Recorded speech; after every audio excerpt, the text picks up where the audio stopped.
উজনি অসমত ক্ষুদ্ৰ চাহ খেতিয়কৰ মাজত হাহাকাৰ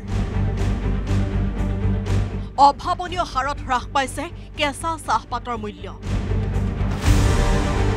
মুৰে কপালে হাত দিছে ক্ষুদ্ৰ চাহ খেতিয়কসকলে কাৰণ তিনিচুকীয়াত কেঁচা চাহপাতৰ মূল্য হ্ৰাস পাইছে কেজিত 11 টকালৈ ভাৰতীয় চাহ বৰ্ডৰ নিৰ্লিপ্ততা আৰু উজনি অসমৰ জিলাসমূহৰ আয়ুক্তসকলে কেঁচা চাহপাতৰ মূল্য নিৰ্ধাৰণ কৰাৰ ক্ষেত্ৰত কোনো ভূমিকা গ্ৰহণ নকৰাত তিনিচুকীয়াত কেঁচা চাহপাতৰ মূল্য প্ৰতি কেজিত 11 টকালৈ হ্ৰাস পাইছে বুলি প্ৰতিক্ৰিয়া প্ৰকাশ কৰিছে ক্ষুদ্ৰ চাহ খেতিয়ক সন্থাই ভাৰতীয় চাহ বৰ্ডৰ নিৰ্লিপ্ত ভূমিকাৰ বাবে ক্ষুদ্ৰ চাহ খেতিয়কসকলে ভাৰতীয় চাহ বৰ্ডৰ অসমত কোনো প্ৰয়োজন নাই বুলি মত ব্যক্ত কৰিছে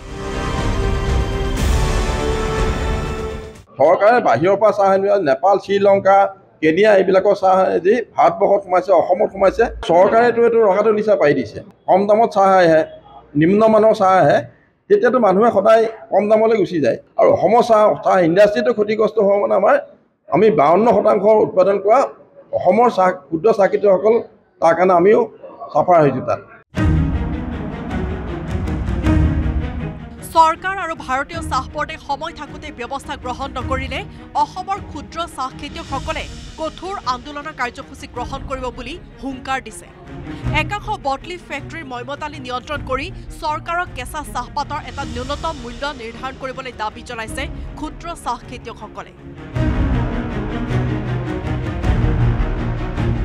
গভৰ্ণমেণ্টে যেতিয়া আমি সদায় MSP এটা বিচাৰি আছোঁ মিনিমাম ছাপৰ্ট প্ৰাইচ এটা বিচাৰি আছোঁ সেই ক্ষেত্ৰত কিন্তু তেওঁলোকে সদায় আমাক আলোচনাতে গোটেই কথাবোৰ শেষ কৰিছে দিবতো আমাক জাষ্টিছ দিব পৰা নাই আৰু অনাগত দিনত যদি এই ধৰণৰ কামবিলাক তেওঁলোকে বন্ধ নকৰে বিশেষকৈ আমি চৰকাৰী এজেঞ্চিসমূহে তেতিয়া আমি নিজাববীয়া আমি প্ৰচেষ্টা ল'বলৈ বাধ্য হ'ম তাৰ কাৰণে কিন্তু চৰকাৰ আৰু ভাৰতীয় চাহ বৰ্ড জগৰীয়া হ'ব আমাৰ খেতিয়কসকলে ধৈৰ্য সীমা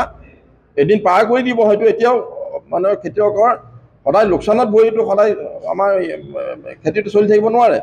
গতিকে খেতিয়কসকলে আমি আন্দোলন বহুদিন কৰি আছোঁ আগতে কৰিম কিন্তু আন্দোলনৰ প্ৰক্ৰিয়া হয়তো সলনি হৈ যাব অসমত পৰ্যাপ্ত পৰিমাণৰ চাহ উৎপাদন হয় যদিও শেহতীয়াকৈ নেপাল শ্ৰীলংকা কেনিয়াৰ দৰে দেশৰ পৰা ভাৰতলৈ কম মূল্যত চাহ আমদানি কৰা হৈছে নিম্নমানৰ এই চাহ বজাৰত মেলি দিয়াত দেশৰ 52% চাহ উৎপাদন কৰা অসমৰ চাহ উদ্যোগটো ক্ষতিগ্ৰস্ত হৈছে চৰকাৰে অসমৰ 2 লক্ষাধিক ক্ষুদ্ৰ চাহ খেতিয়কে জনাই অহা অনুৰোধৰ প্ৰতি কোনো সঁহাৰি নজনোৱাৰ অভিযোগ তুলিছে সদৌ অসম ক্ষুদ্ৰ চাহ খেতিয়ক সন্থাই মুখ্যমন্ত্ৰীগৰাকীক আমি এইখিনি বহুত দিন আমি বছৰেকত 4বাৰমান তেওঁক এইখিনি কথাকে কওঁ তেওঁ কিন্তু ভূমিকাটো একেবাৰে আমাৰ প্ৰতি মানে পজিটিভ নহয় একেবাৰে তেওঁক আমি এটা কথা কৈছিলোঁ যে আমাৰে পইচা জমা আছে চাহ খেতিয়কৰ পৰা ক্ষুদ্ৰ চাহ খেতিয়কৰ পৰা চেচ হিচাপে কাটি নিয়া 183 কোটি জমা আছে তাৰ পৰাই আমাক সৰু সৰু ফেক্টৰী বনাবলৈ ছাবচিডি দিব লাগে চৰকাৰে নতুন পইচা ধৰাটো দূৰৰে কথা সেই প্ৰজেক্টটো আমি দিয়া হ'ল প্ৰজেক্টটোকে তেওঁ আজিলৈকে অনুমোদন কৰি দিয়া হোৱা নাই বৰষুণৰ পৰিমাণ হ্ৰাস পোৱা তথা তীব্ৰ গ্ৰীষ্ম প্ৰবাহে অসমৰ চাহ উদ্যোগত ব্যাপক ৰূপত প্ৰভাৱ পেলোৱাৰ পিছত কেঁচা চাহপাতৰ মূল্য হ্ৰাসে অতিকৈ উদ্বিগ্ন কৰি তুলিছে ক্ষুদ্ৰ চাহ খেতিয়কসকলক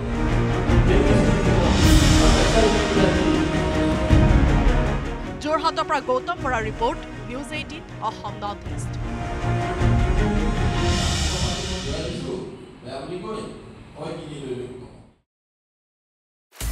আপুনি বিচৰা বাতৰি পাব কেৱল নিউজ 18 এপত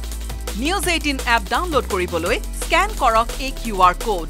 গুগল প্লে ষ্টৰতো পাব এই নিউজ 18 এপ